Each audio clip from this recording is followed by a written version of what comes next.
दादा, तुझ्या या नव्या 1 कोटीच्या फ्लॅटमध्ये मला माझा वाटा हवाय. वास्तुशांतीच्या दिवशी बहिणीचा तमाशा. पण आईने तो कागद काढला आणि पोरीला सामानासकट पळ काढावा लागला. डोंबिवलीच्या खडकपाडा परिसरात नुकताच एक नवीन 40 मजली आलिशान टॉवर उभा राहिला होता. याच टॉवरच्या 25व्या मजल्यावर निखिल आणि स्मिता या जोडप्याने स्वतःच्या आयुष्यातला पहिला 3BHK फ्लॅट घेतला होता. आज त्या फ्लॅटची वास्तुशांती होती. पण या यशामागे एक भयंकर मोठा संघर्ष होता. निखिलचे वडील 12 वर्षांपूर्वी वारले होते. त्यानंतर निखिल आणि त्याची बायको स्मिता यांनी ठाकुर्लीच्या एका 10x10च्या चाळीत प्रचंड गरिबीत दिवस काढले होते. निखिल दिवसा एका खाजगी कंपनीत क्लार्क म्हणून काम करायचा आणि रात्री स्विगी झोमॅटोची डिलिव्हरी करायचा. स्मिताने स्वतःचे सर्व शौक मारले होते. ती दिवसाला 20-20 साड्यांना फॉल बिडिंग करण्याचे काम करायची. सलग 10 वर्षे फक्त वरण भात खाऊन आणि स्वतःच्या रक्ताचं पाणी करून या दोघांनी 1 कोटींचा हा फ्लॅट घेतला होता. निखिलची वृद्ध आई सुमनबाई त्यांच्यासोबतच राहायची. तो हव्यासाचा दिवस आणि बहिणीचा प्लॅन. वास्तुशांतीसाठी नातेवाईक जमले होते. त्यात निखिलची सख्खी बहीण नेहा आपल्या नवऱ्यासोबत पुण्याहून आली होती. नेहाचे लग्न एका श्रीमंत घरात झाले होते, पण ती अत्यंत लालची आणि स्वार्थी होती.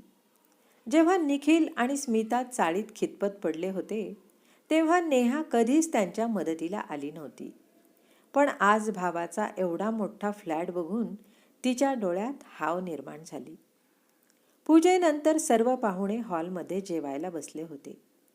तितक्यात नेहा सर्वांसमोर जोरात उठून उभी राहिली आणि थेट निखिलला म्हणाली, निखिल दादा, घर खूप छान घेतलंस, पण मला एक सांग, बाबांच्या मृत्यूनंतर त्यांची जी इन्शुरन्सची पॉलिसी होती, त्याचे पैसे आणि या गावी जी थोडीफार जमीन होती, ते सर्व पैसे वापरूनच तू हा फ्लॅट घेतला असणार. आई तुझ्यासोबतच राहते, म्हणजे तिनेही तिचे पैसे तुला दिले असतील.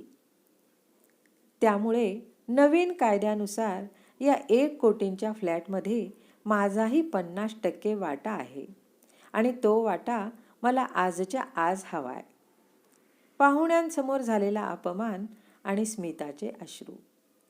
हे शब्द ऐकून सर्व पाहुण्यांमध्ये स्मशान शांतता पसरली. स्मिताच्या डोळ्यातून घळाघळा अश्रू वाहू लागले. 10 वर्षे स्वतःचे जिणे नरक करून तिने हा फ्लॅट घेतला होता आणि आज नणंद येऊन आयत्या पिठावर रेघोट्या मारत होती. निखिल हात जोडून म्हणाला, नेहा, तू काय बोलतेस? बाबांनी मागे फक्त कर्ज ठेवलं होतं, कोणतीही इन्शुरन्स पॉलिसी नव्हती. हा फ्लॅट मी आणि स्मिताने स्वतःचे 10 वर्षे घाम गाळून घेतलाय. पण नेहा ऐकायला तयार नव्हती.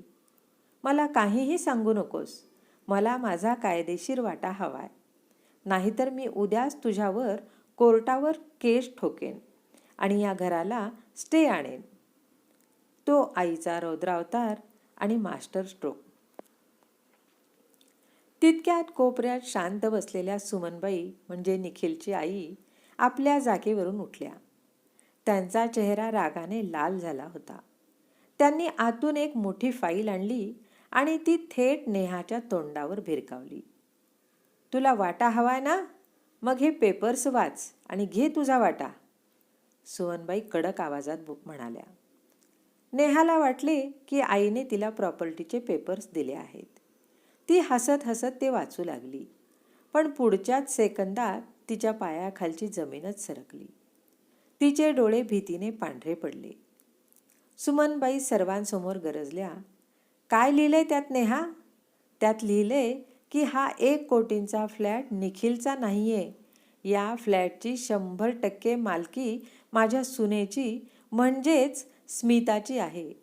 कारण 10 वर्षांपूर्वी जेव्हा तुझ्या बाबांना हार्ट अटॅक आला होता आणि 5 लाखांच्या ऑपरेशनसाठी तू मला 10,000 रुपये द्यायला नकार दिला होतास, तेव्हा याच स्मिताने स्वतःचं मंगळसूत्र आणि माहेरचं सर्व सोनं विकून तुझ्या बापाचे प्राण वाचवले होते. ज्या बापाच्या पैशांचा तू वाटा मागतेस ना, त्या बापाने मागे कोणतीही संपत्ती नाही तर बँकेचे 20 लाखांचे कर्ज ठेवले होते. सत्याचा स्फोट आणि बहिणीला बसलेला कायदेशीर शॉक. सुमनबाई थांबल्या नाहीत. त्यांनी फाईलमधला दुसरा कागद काढला आणि नेहाच्या नवऱ्याच्या हातात दिला. आणि जावई बापू, तुमची बायको हक्क मागतेय ना, मग तिला सांगा या दुसऱ्या कागदावर सही करायला. हा बँकेचा रिपोर्ट आहे. बाबांच्या त्या 20 लाखांच्या कर्जाचे हप्ते निखिल आणि स्मिता अजूनही भरत आहेत. जर नेहाला वडिलोपार्जित संपत्तीत अर्धा वाटा हवा असेल तर कायद्यानुसार तिला या उरलेल्या 20 लाखांच्या कर्जात पण 50% वाटा घ्यावा लागेल. करा सही. आत्ताच्या आत्ता 10 लाख रुपये माझ्या कष्टाळू सुनेच्या अकाउंटमध्ये ट्रान्स्फर करा आणि मग घ्या या घरातला अर्धा वाटा. अहंकाराची राख रांगोळी आणि पळता भुई थोडी. 10 लाखांचे कर्ज हे शब्द ऐकताच नेहा आणि तिच्या नवऱ्याला अक्षरशः भोवळ यायची वेळ आली. तिच्या नवऱ्याने रागाने नेहाचा हात पकडला. तुझ्या मूर्खपणामुळे मला कर्जबाजारी व्हायचं नाहीये. चल इथून.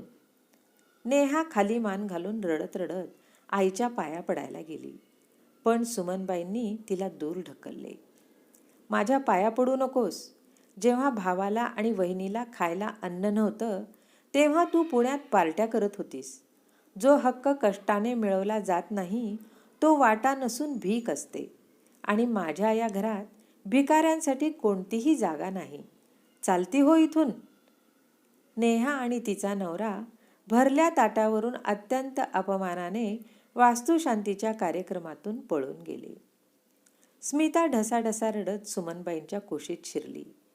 एक सासू जेव्हा स्वतःच्या मुलीचा खोटा मोह सोडून आपल्या कष्टाळू सुनेच्या पाठीशी खंबीरपणे ढाल बनून उभी राहते तेव्हा ते घरकुल खऱ्या अर्थाने स्वर्ग बनते. हे सुमनबाईंनी संपूर्ण जगाला दाखवून दिले होते. स्वतःच्या मुलीला तिची लायकी दाखवून सुनेला मालकीन बनवणाऱ्या या कडक सासूची कथा तुम्हाला कशी वाटली? रसिक हो, कथा आवडली असेल तर लाईक, शेअर, हाईप करा आणि चॅनलवर नवीन असाल तर सबस्क्राईब करा. लवकरच भेटूयात पुढील नवीन कथा घेऊन. जय श्रीराम.